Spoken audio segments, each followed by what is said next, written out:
আসসালামু আলাইকুম রহমতুল্লাহি বরকাতুহু। পৃথিবীর মাঝে যত ফিতনা আমরা দেখছি, তার মাঝে সবচেয়ে ভয়ঙ্কর একটি ফিতনা হলো দাজ্জালের ফিতনা। কারণ কি? দাজ্জালের ফিতনাকে কবরের ফিতনার সাথে তুলনা করা হয়েছে।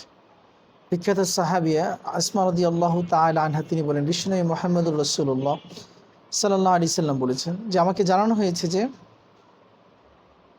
কবরে তোমাদেরকে পরীক্ষা করা হবে, ঠিক মাসিহ দাজ্জালের পরীক্ষার মতো, অথবা বলেছেন যা মাসিহ দাজ্জালের ফিতনার কাছাকাছি পর্যায়ের। তাহলে আমাদেরকে কবরে যেরকম পরীক্ষার সম্মুখীন হতে হবে, ঠিক পৃথিবীর মাঝে যারা দাজ্জালের ফিতনার সম্মুখীন হবে তারা যেন কবরের ফিতনার সম্মুখীন হয়ে গিয়েছে। এই হাদিসটি এসেছে সহিহ বুখারীর ৮৬ নম্বর হাদিস, সহিহ মুসলিমের ৯০৫ নম্বর হাদিস। এই দাজ্জালের ফিতনাকে কবরের ফিতনার সাথে তুলনা করাটাই এর মারাত্মক হওয়া এবং সাংঘাতিক হওয়ার বিষয়টি প্রমাণ করে। কারণ হলো, কবরের ফিতনার যে সম্মুখীন হবে, কবরের সেই ফিতনা যেমন তাকে জাহান্নামে নিয়ে যাবে, দাজ্জালের ফিতনার যে সম্মুখীন হবে অথবা ফিতনায় পড়ে যাবে, সেই দাজ্জালের ফিতনা কিন্তু তাকে কুফরের দিকে নিয়ে যাবে, শিরকের দিকে নিয়ে যাবে। তো এই দাজ্জালের ফিতনা থেকে বাঁচার আমল কি, এটা অত্যন্ত জরুরি বিষয়।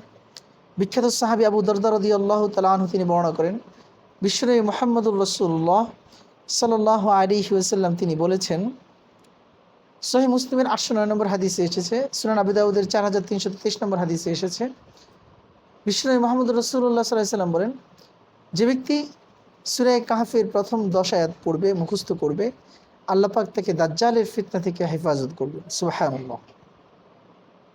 তাহলে দাজ্জালের ফিতনা থেকে বাঁচার জন্য সূরা কাহফের প্রথম ১০ আয়াত এটা অত্যন্ত কার্যকরী একটি আমল। এজন্য প্রত্যেকটা মুসলমানের উচিত, যদি আমরা নিজেদেরকে দাজ্জালের ফিতনা থেকে হেফাজত করতে চাই, সূরা কাহফের প্রথম ১০ আয়াতের উপর আমল করা। বিশেষ করে শুক্রবার দিন সূরা কাহফ তেলাওয়াত করার অভ্যাস করা, কারণ শুক্রবার দিন সূরা কাহফ তেলাওয়াত করা সুন্নাত। কোনো হাদিসে এসেছে সূরা কাহফের শেষ ১০ আয়াত, আবার কোনো হাদিসে এসেছে সূরা কাহফের প্রথম ১০ আয়াত। কিন্তু মুহাদ্দিসিনে কিরাম এই মতগুলোর মাঝে আরেকটি মতের কথা বলেছেন, যে আবু দারদা রাদিয়াল্লাহু তাআলা আনহু থেকে বর্ণিত, যে সূরা কাহফের প্রথম ৩ আয়াত যে মুখস্থ করবে কিংবা পড়বে, আল্লাহ পাক থেকে দাজ্জালের ফিতনা থেকে হেফাজত করবেন, সে দাজ্জালের ফিতনা থেকে মুক্তি পাবে।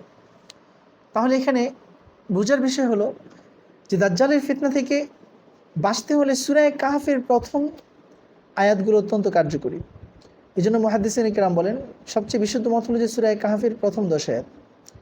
তো অপরদিকে দাজ্জালের ফিতনা থেকে বাঁচার জন্য এই সূরা কাহফের প্রথম ১০ আয়াত কেন ভূমিকা রাখবে, এটা একটি গুরুত্বপূর্ণ প্রশ্ন দেখা দিয়েছে। তো এই ক্ষেত্রে প্রথম কথা হলো যে, যেহেতু আল্লাহর রাসূল বলেছেন আমাদেরকে কোনো কিছু বুঝে না আসলেও আলহামদুলিল্লাহ, নবীজির কথা সত্য কথা, এর আসল হিকমত আল্লাহ পাক ভালো জানেন। তারপরে মুহাদ্দিসিনে কিরাম, ফুকাহায়ে কিরাম কিছু সূক্ষ্ম হিকমা, রহস্য বের করার চেষ্টা করেছেন। এর মধ্যে একটি হলো সূরা কাহফের মাঝে প্রথম যে ১০ আয়াত, সেখানে আল্লাহ পাক শিরিক থেকে, বিদআত থেকে, কুফরি থেকে বাঁচার জন্য কঠিন হুঁশিয়ারি বাণী তৈরি করেছেন। আল্লাহ পাক বলছেন, ওয়ায়ুনযিরুল্লাযীনা ক্বালু ইত্তাখাযাল্লাহু ওয়ালাদা, এবং তাদেরকে সতর্ক করার জন্য যারা বলে যে আল্লাহ ছেলে গ্রহণ করেছেন। আল্লাহ ছেলে গ্রহণ করা এটা যেমন মারাত্মক কথা, এই বিষয়টিকে সতর্ক করার জন্য আল্লাহ পাক নবী রাসূল বিভিন্ন জনদেরকে পাঠাইছেন। এই কোরআনেও সেই তাহজির, সেই সতর্ক বাণী উচ্চারণ করা হচ্ছে যে আল্লাহর সাথে কাউকে শরীক করা যাবে না। আল্লাহর কোনো ছেলে নেই, আল্লাহর কোনো মেয়ে নেই, আল্লাহর কোনো স্ত্রী নেই, আল্লাহর কোনো পিতামাতা নেই। লাম ইয়ালিদ ওয়া লাম ইউলাদ ওয়া লাম ইয়াকুল লাহু কুফুয়ান আহাদ। এই বিষয়টিকে সত্যায়িত করার জন্যই সূরা কাহফের মধ্যে আল্লাহ পাক এটাকে উল্লেখ করেছেন, যেটা শিরক এবং কুফরের বিপরীতে কঠিন এক হুঁশিয়ারি বাণী। ফলে এই জন্য এটাকে ফিতনা থেকে মুক্ত হওয়ার কারণ হিসেবে বিশ্বনবী মুহাম্মদুর রাসূলুল্লাহ সাল্লাল্লাহু আলাইহি ওয়াসাল্লাম আমল করতে বলেছেন। নাম্বার ২, আবার কেউ কেউ বলছেন যেহেতু এই সূরার মাঝে প্রথম ১০ আয়াতে তাদের ঘটনা বর্ণিত হয়েছে যারা আসহাবে কাহফ ছিলেন, সেই আসহাবে গুহাবাসীদের ৭ যুবকের ঘটনা, যে যুবকরা তৎকালীন ফিতনা, তৎকালীন যে দাজ্জাল, যারা মিথ্যা বলে, আল্লাহর ব্যাপারে মিথ্যা বলে, রাসূল ব্যাপারে মিথ্যা বলে, নবীদের ব্যাপারে, কোরআন, কিতাব, আখিরাত, জান্নাত, জাহান্নামের ব্যাপারে মিথ্যা তথ্য উপস্থাপন করে, তারাও এক ধরনের দাজ্জাল, এরা ছোট দাজ্জাল। তো তৎকালীন যে বাদশাহ কুফরির দিকে দাওয়াত দিত, সেই বাদশাহ থেকে আল্লাহ পাক এই ৭ জন যুবককে বাঁচাইছিলেন।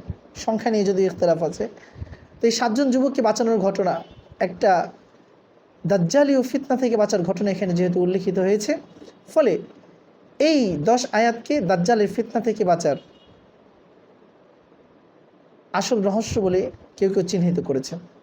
কিন্তু আসল কথা হলো নবীজি বলেছেন, এটাই হলো আসল কারণ যে রাসূল আল্লাহর থেকে জেনেই বলেন, আল্লাহ পাক এই 10 আয়াতকে দাজ্জাল থেকে বাঁচার জন্য আল্লাহ পাকের বিশেষ রক্ষা কবচ হিসেবে উম্মতে মুহাম্মদীকে আল্লাহ পাক প্রদান করেছেন। দাজ্জালের ফিতনা এত ভয়ঙ্কর হবে, কোনো শহর কোনো নগরী দাজ্জালের ফিতনা থেকে বাঁচতে পারবে না। প্রত্যেক শহরে শহরে, নগরে নগরে, বন্দরে বন্দরে এই দাজ্জালের ফিতনা অনুপ্রবেশ ঘটবে, দাজ্জাল প্রবেশ করবে এবং সেখানে গিয়ে সে ফিতনা ছড়াবে। বিখ্যাত হাদিসের কিতাব সুনান আবু দাউদের 582 নম্বর হাদিসের মধ্যে এসেছে, সাহাবী ইমরান ইবনে হোসেন রাদিয়াল্লাহু তাআলা বলেন, রাসূলুল্লাহ সাল্লাল্লাহু আলাইহি সাল্লাম বলেছেন, কেউ যদি দাজ্জাল আত্মপ্রকাশের কথা শুনে তবে সে যেন তার থেকে দূরে থাকে। অর্থাৎ দাজ্জাল যে শহরে প্রবেশ করবে বা যেখানে আত্মপ্রকাশ করবে আমরা যেন তাদের থেকে দূরে অবস্থান করি। এটা নবীজি আমাদেরকে দিক নির্দেশনা দিয়ে গিয়েছেন। কারণ কি, অনেকে মনে করবে যে সে মুমিন, সে আল্লাহ বিশ্বাস করে, সে রাসূল মানে, হ্যাঁ সে কোরআন হাদিস সব কিছু মানে, লা ইলাহা ইল্লাল্লাহ মুহাম্মাদুর রাসূলুল্লাহ জিকির করে, সুবহানাল্লাহ আলহামদুলিল্লাহ লা ইলাহা ইল্লাল্লাহ আল্লাহু আকবার 6 তাসবির আমল ধুমায়া করতেছে। দাজ্জাল এত কঠিন ফিতনা হবে, সে যখন দাজ্জালের ফিতনার সম্মুখীন হবে, দাজ্জালের সামনে যাবে, দাজ্জালের কারিশমা দেখে, বিস্ময়কর ধোঁকা বা ভেলকিবাজি দেখে, দাজ্জালের ফিতনাগুলো দেখে সে ফিতনায় পড়ে যাবে, সে দাজ্জালের দলে অন্তর্ভুক্ত হয়ে যাবে, নাউজুবিল্লাহি মিন যালিক। তাহলে এই জন্য নিজেকে বাঁচাতে হলে দাজ্জাল থেকে বেঁচে থাকার চেষ্টা করা। এজন্য অন্য হাদিসে আসছে যে শেষ জমানায় এমন কিছু লোক হবে যারা পাহাড়ে পাহাড়ে চড়ে বেড়াবে, মরুভূমিতে চড়ে বেড়াবে, বনে বান্দরে চড়ে বেড়াবে, কিন্তু লোকালয়ে থাকবে না, কারণ লোকালয়ে ফিতনা আর ফিতনা ছড়িয়ে পড়বে। তাহলে শেষ জমানায় ঈমান বাঁচানোর জন্য পাহাড়, মরুভূমি, বন, জঙ্গল এগুলো হবে মুমিনের শ্রেষ্ঠ নিরাপদ আশ্রয়স্থল। এজন্য দাজ্জালের ফিতনা থেকে বাঁচার জন্য আল্লাহর কাছে সবসময় দোয়া করা। সাথে সাথে কেউ যদি দাজ্জালের ফিতনায় পড়ে যায় তাহলে কি করবে? নওয়াজ ইবনে সামআন রাদিয়াল্লাহু তাআলা বলেন, রাসূলুল্লাহ সাল্লাল্লাহু আলাইহি সাল্লাম বলেছেন, কেউ দাজ্জালের সম্মুখীন হয়ে পড়লে তার উচিত সূরা কাহফের প্রথম আয়াতগুলো পাঠ করা। কেউ যদি দাজ্জালের সম্মুখীন হয়ে যায়, বিখ্যাত সাহাবী বলেন, বিশ্বনবী মুহাম্মদ রাসূলুল্লাহ সাল্লাল্লাহু আলাইহি ওয়াসাল্লাম বলেছেন, কেউ যদি দাজ্জালের সম্মুখীন হয়ে যায়, সে দাজ্জালের পাশাপাশি সামনাসামনি পড়ে গেছে, তাহলে সে কি করবে? সে সূরা কাহফের প্রথম আয়াতগুলো তেলাওয়াত করবে। এই হাদিসটি এসেছে পবিত্র হাদিস গ্রন্থের সহিহ মুসলিমের 2937 নম্বর হাদিস। সুতরাং আসুন প্রিয় বন্ধুরা, দাজ্জালের ফিতনা থেকে যদি আমাদেরকে বাঁচতে হয় তাহলে সূরা কাহফের আয়াতগুলো মুখস্থ করা ছাড়া আমাদের বিকল্প কোনো রাস্তা নেই। তো আজকে আমরা একটু তেলাওয়াত করি সেই সূরা কাহফের প্রথম যে 10টি আয়াত।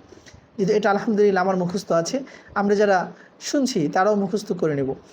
আউযু বিল্লাহি মিনাশ শাইতানির রাজীম, বিসমিল্লাহির রহমানির রহিম।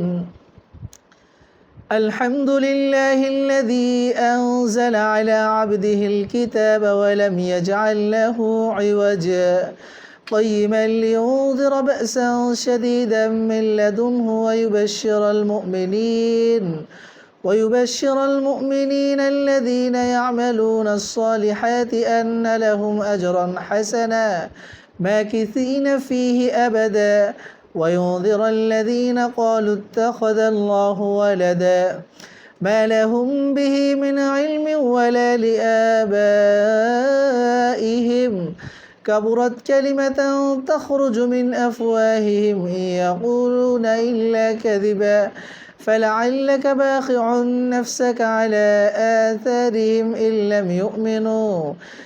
لم يؤمنوا بهذا الحديث أسفا إنا جعلنا ما على الأرض زينة لها لنبلوهم أيهم أحسن عملا وإنا لجاعلون ما عليها صعيدا جرزا أم حسبت أن أصحاب الكهف والرقيم كانوا من آياتنا عجبا إذ أوى الفتية إلى الكهف فقالوا ربنا آتنا من لدنك رحمة وهيئ لنا من أمرنا رشدا। আলহামদুলিল্লাহ, এই হলো সূরা কাহফের প্রথম 10টি আয়াত। পবিত্র কোরআন, হিফজ কোরআন শরীফের 294 নম্বর পৃষ্ঠা, 15 নম্বর পারার